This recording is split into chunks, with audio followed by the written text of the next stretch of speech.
what is the appropriate attitude towards the future.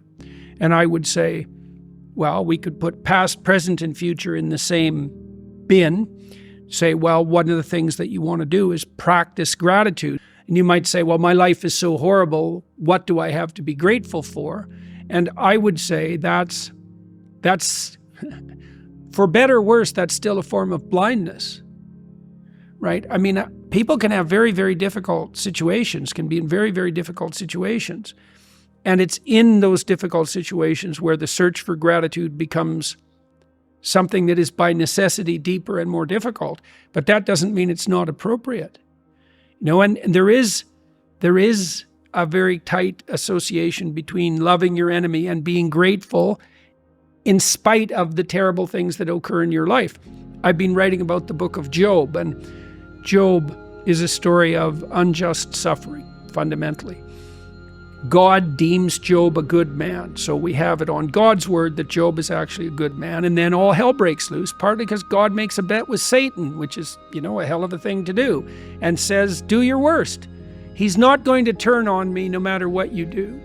And so Job, despite his torment, he becomes very ill, he loses everything he has, his friends, he becomes ill in a way that's disfiguring. His friends come around and laugh at him and tell him that he's a bad man, and that's why all these terrible things have been happening to him, and it's brutal.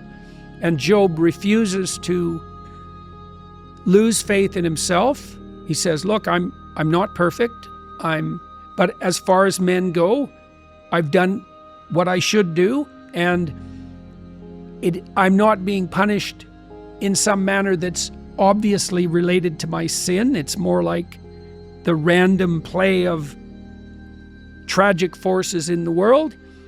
I'm not going to lose faith in myself no matter what. And I'm also not going to, his wife says, shake your fist at God, curse him and die. Because things have gone so badly for Job, she thinks that's all that's left to him, and he refuses to do that. So he maintains faith regardless of what's happened to him. And that's really the moral of the story of Job, which is that you are morally obligated to maintain faith no matter what happens to you.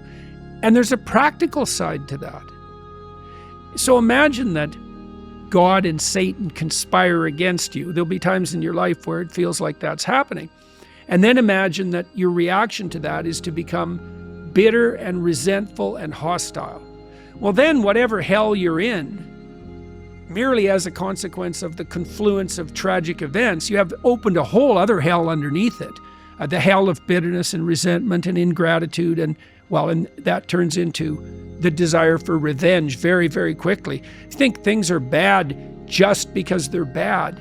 You wait till you see how bad they can become if you allow yourself to be corrupted by your unjust suffering, right?